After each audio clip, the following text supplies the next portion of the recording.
अब हम पॉलीट्राइकम के स्पोरोफाइट को देखते हैं। तो ये जो पॉलीट्राइकम का स्पोरोफाइट है ये बहुत ज़्यादा इंपॉर्टेंट है, इसलिए आपने इसको ध्यान से समझना है।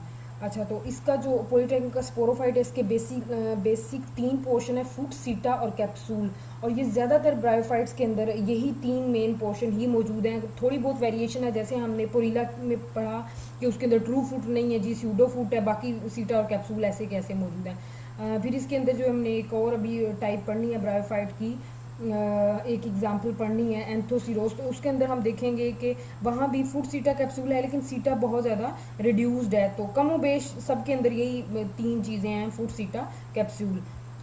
तो फुट जो है बेसल पोर्शन है जो कि उसके अंदर एम्बेडेड है गेमिटोफाइट बॉडी के अंदर, ठीक है। स्पोरोफाइट का वो पोर्शन जो गेमिटोफाइट बॉडी के अंदर एम्बेडेड है उसको हम क्या कह रहे हैं, फुट। और ये जो है थिन वॉल सेल्स पे कंसिस्ट कर रहे हैं। और इसके अलावा जो है इसका फंक्शन जो है ये ज़्यादातर एब्जॉर्बटिव इन नेचर है।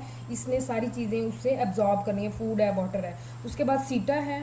तो सीटा क्या है, सीटा इस फुट के ऊपर वाला पोर्शन जो है वो सीटा कहलाएगा। यहाँ पे फुट नहीं दिखाया गया, आपकी बुक को मैं फॉलो कर रही हूँ तो इसलिए वही वाली डायग्राम मैंने ली है। तो इसका फुट से ऊपर वाला पोर्शन जो है वो सीटा कहलाएगा। फुट तो उसके अंदर एम्बेडेड था गेमिटोफाइट के ऊपर, ये उससे ऊपर है सीटा ना।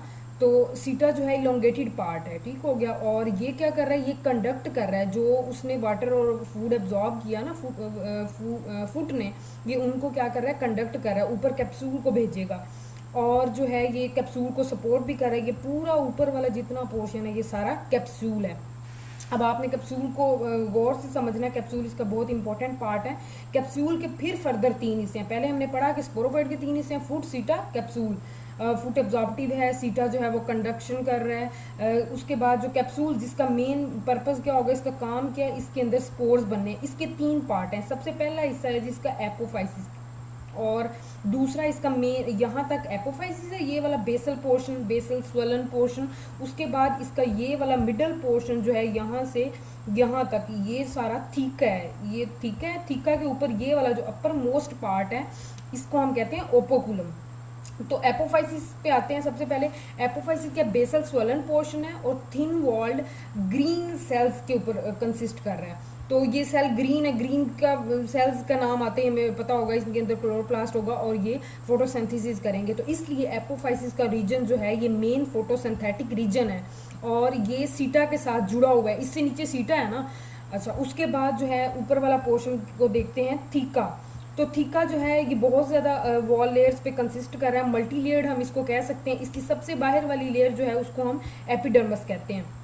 एपिडर्मस के अंदर जो है ये भी इसकी सारी कैप्सूल की वॉल लेयर्स हैं। इन वॉल लेयर्स के अंदर ये इनर जो हैं ट्रेबिक्यूलर एयर स्पेसिस मौजूद हैं। ट्रेबिक्यूली भी हम इनको कहते हैं, ट्रेबिक्यूलर एयर स्पेसिस भी कहते हैं। ये इसको हम यहाँ पे ये जो है ना आपने इनको याद रखना है। उसके बाद यहाँ पे ये जो मौजूद है इसको हम स्पोर सैक कह रहे हैं। ये स्पोर सैक की आउटर वॉल है। ये spore sac proper sporogenous cell जिन्होंने स्पोर्स बनाने हैं, ये स्पोर सैक की इनर वॉल। इस स्पोर सैक के बाद अगेन उसी तरह के ट्रेबिकुलर एयर स्पेसिस मौजूद हैं। और ये आउटर ट्रेबिकुलर एयर स्पेसिस, ये इनर ट्रेबिकुलर एयर स्पेसिस, और ये सबसे सेंटर में ये वाला जो पोर्शन है ये कहला रहा है कालुमेला।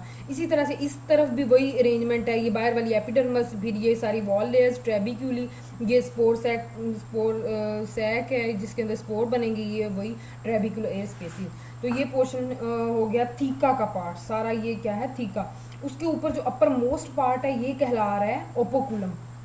तो ओपोकुलम जो है कोनिकल है, शेप के लिहाज से जो हमें नज़र आ रहा है ये कोनिकल है। इसके ऊपर एक स्ट्रक्चर मौजूद है जिसको हम कहते हैं, ये वाली जो आपको लेयर यहाँ पे नज़र आ रही है, कैलिप्ट्रा। कैलिप्ट्रा हेरी स्ट्रक्चर बनाता है और कैलिप्ट्रा की वजह से हम पॉलीट्राइकम को हेरी मोस कहते हैं। तो आपने याद रखना है कि हम पॉलीट्राइकम को हेरी मोस कहते हैं और क्यों कहते हैं, इसी कैलिप्ट्रा की वजह से कहते हैं, जो कि ओपोकुलम के ऊपर मौजूद है।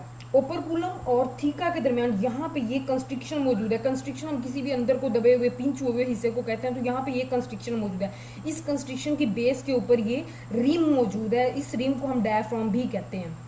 उसके बाद हम ये देखते हैं कि जैसे यहाँ पे ये कालूमेला था और बिल्कुल वो सीधी लाइन में लीनियर अरेंजमेंट में मौजूद था सेंटर के अंदर, यहाँ भी ओपोकुलम के अंदर भी कालूमेला मौजूद है, लेकिन ये वहाँ यहाँ पे सीधी लाइन नहीं बना रहा बल्कि यहाँ पे ये फैला हुआ है और फैन शेप जो है इसकी स्ट्रक्चर है, पंखे की तरह की इसने शक्ल बनाई हुई है, फैन शेप है। इस फैन शेप स्ट्रक्चर को हम क्या कहेंगे, एपीफ्रॉम।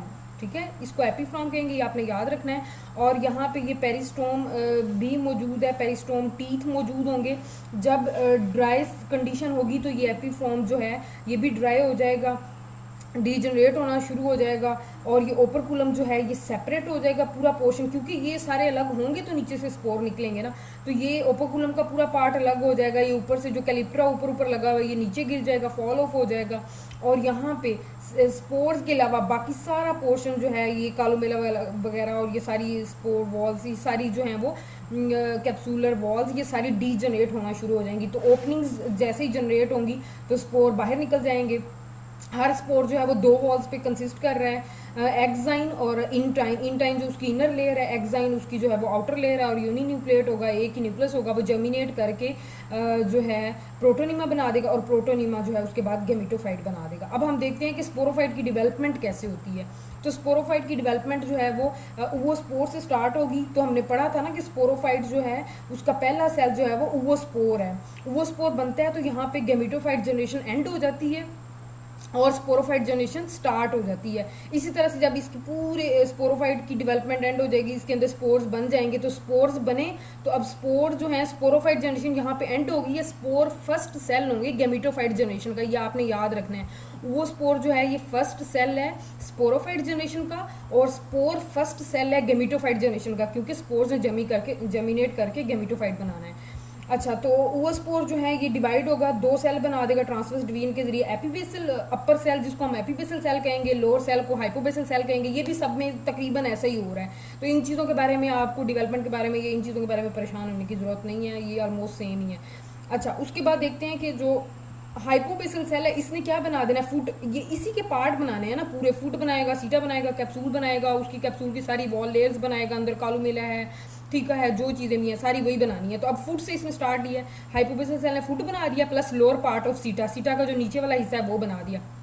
एपीबेसल सेल ने क्या करना है, उसने अपर पार्ट बनाना है, सीटा का लोअर इसने बना दिया, बाकी जो अपर पार्ट है वो ये बना देगा। और साथ इसने कैप्सूल बनाना है। कैप्सूल में क्या होगा, ये 8 एम्फीथीशियम सेल इसके अंदर बनेंगे और 4 एंडोथीशियम सेल। जो एम्फीथीशियम सेल्स हैं उन्होंने क्या करना है, एपिडर्मस बना देनी है एपोफाइसिस की, ये वाला जो एपोफाइसिस बेसल पोर्शन था इसकी एपिडर्मस बना देंगे और प्लस थीका की वॉल बनाएंगे, ये वाला जो थीका मिडल पोर्शन था इसकी वॉल बना देंगे। तो इन्होंने उसके बाद जो दूसरे एंडोथीशियम हैं वो क्या करेंगे, ये आर्चिस्पोरियम स्पोर मदर सेल के अंदर डिवाइड होंगे और ये स्पोर्स में कन्वर्ट हो जाएंगे। प्लस इसके साथ ही दूसरा ये जो एंडोथीशियम सेल हैं, 4 एंडोथीशियम सेल हैं, उनमें से बाकी क्या करेंगे, वो सेंट्रल स्ट्रैंड बनाएंगे एपोफाइसिस का, प्लस स्पोर सैक बनाएंगे थीका के अंदर, प्लस कालूमेला बनाएंगे। इसके अलावा वो मेम्ब्रेनस टिश्यू ओपरकुलम का जो ऊपर मोस्ट पार्ट है वो बना देंगे। उसके बाद लाइफ साइकिल है पॉलीट्राइगन का। तो अब लाइफ साइकिल में भी आपको परेशान होने की, कंफ्यूज होने की बिल्कुल ज़रूरत नहीं है, क्योंकि ब्रायोफाइट का लाइफ साइकिल भी ऑलमोस्ट इन सब के अंदर सेम है।